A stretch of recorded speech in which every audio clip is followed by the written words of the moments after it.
Imagine rushing out the door, coffee in hand, already late for work.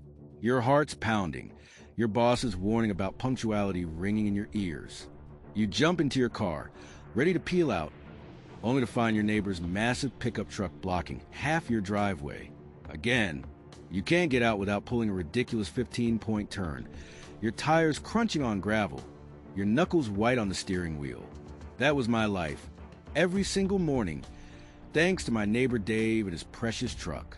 I tried asking nicely. I begged. I even smiled through gritted teeth. But Dave, he just smirked, shrugged, and went back to polishing his chrome rims.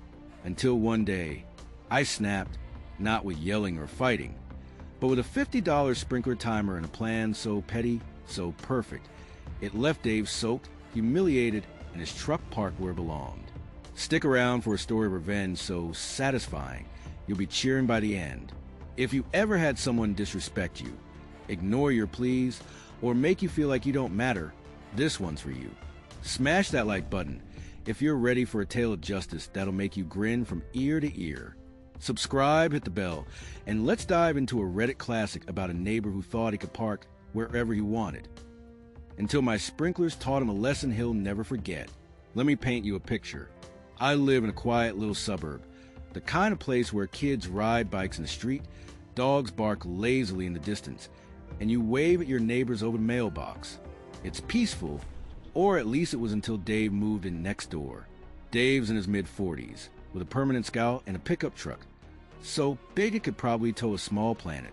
Glossy black paint, chrome rims that sparkle like they're straight out of a car commercial, and an engine that roars loud enough to wake the whole block. I swear, Dave loved that truck more than his own family. He'd spend hours waxing it, polishing every inch, whistling to himself like he was in some kind of love story with his four-wheel baby. Now, I'm not the kind of guy who picks fights. I keep to myself, pay my bills, mow my lawn, and try to be a good neighbor. But Dave had this infuriating habit. Every day, he'd park his monster truck, so it hung over property line, blocking half my driveway.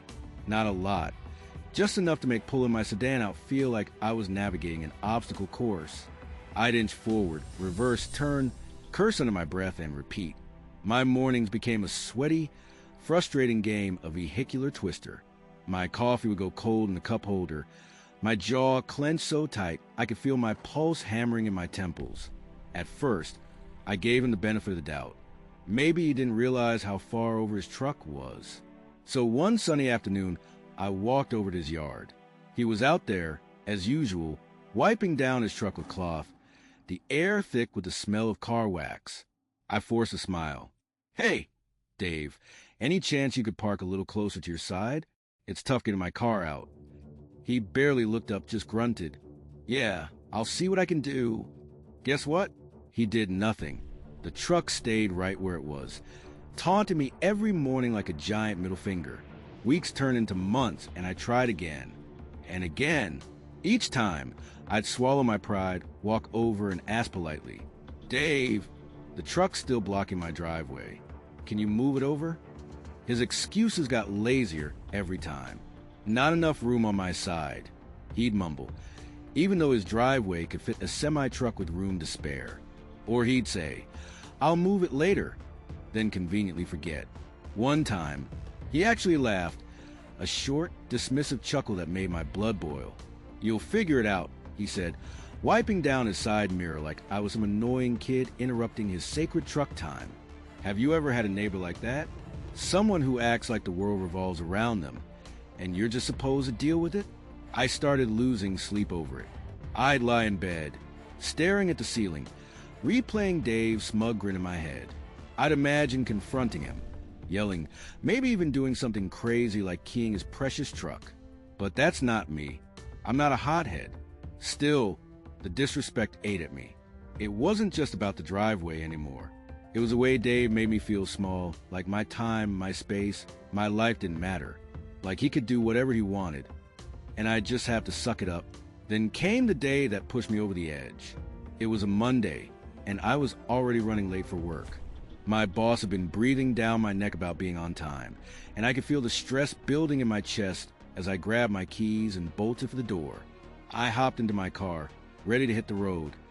And there it was, Dave's truck, parked worse than ever.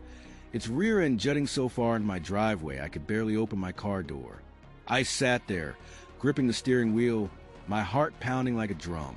I tried to maneuver out, but it was hopeless.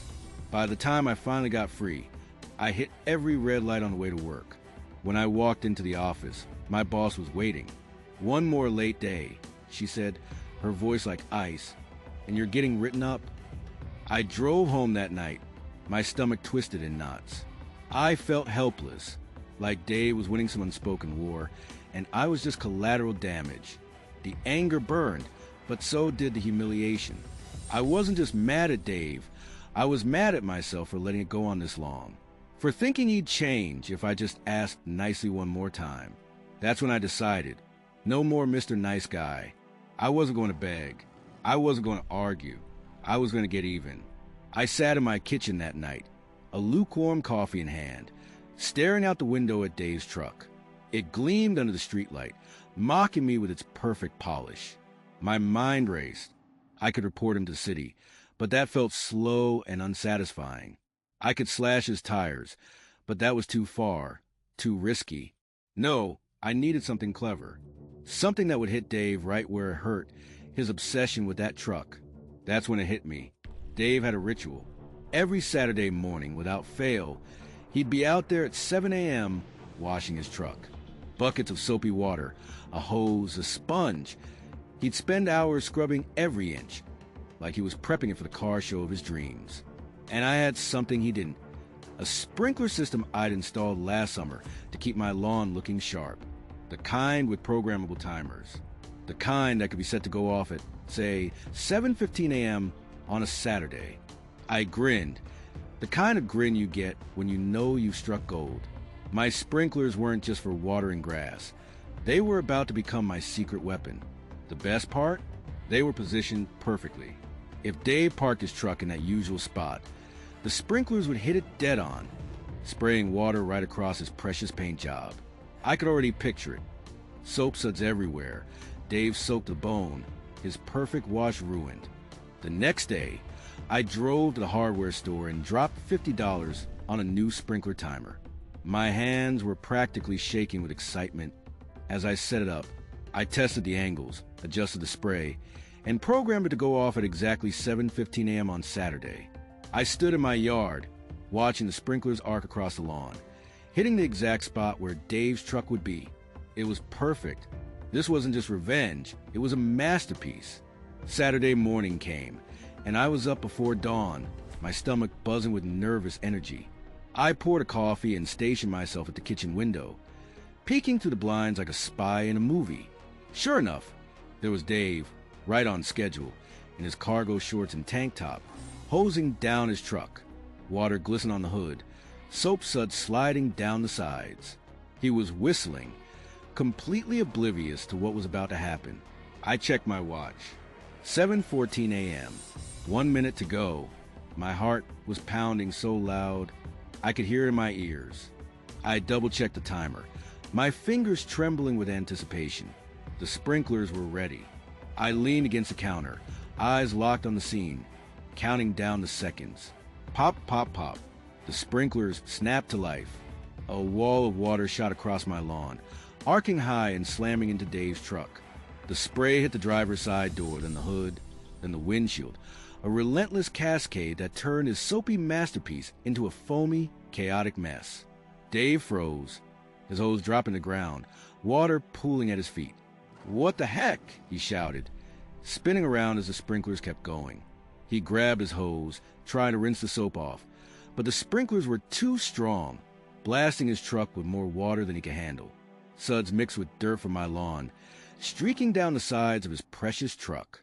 And then, the best part, the sprinklers caught him, a direct hit to his chest, soaking his shirt, his shorts, his face.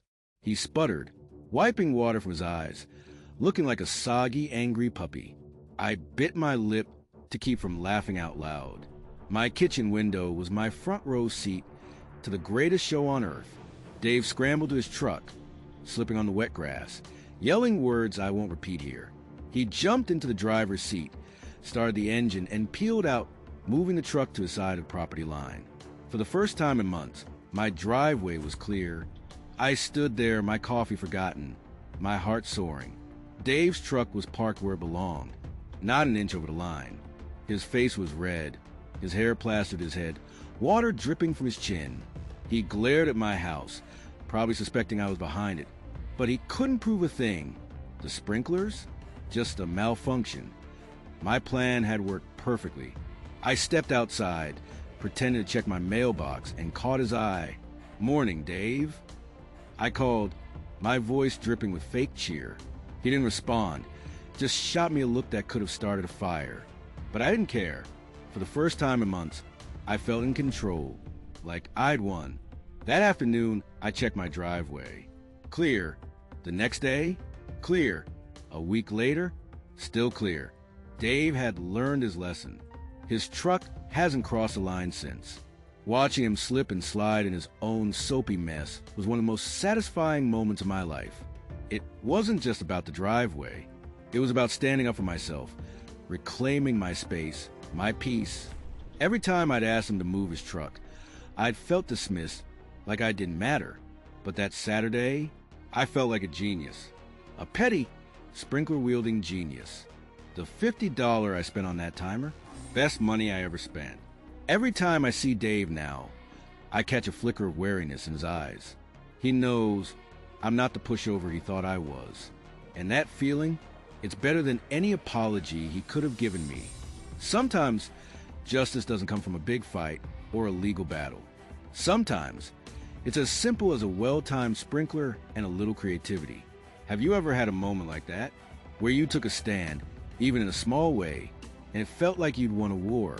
That's what this story's about. The little victories that remind us we're not powerless. Karma is real, and sometimes it comes with a side of soapy water. If the story made you laugh, cheer, or maybe even plan your own petty revenge, hit that like button and tell us in the comments. What's the most satisfying payback you've ever pulled off, or seen someone else pull off? Subscribe and tap the bell for more Reddit revenge stories that'll keep you glued to your screen. We've got plenty more where this came from. Until next time, stay petty, and I'll see you in the next video.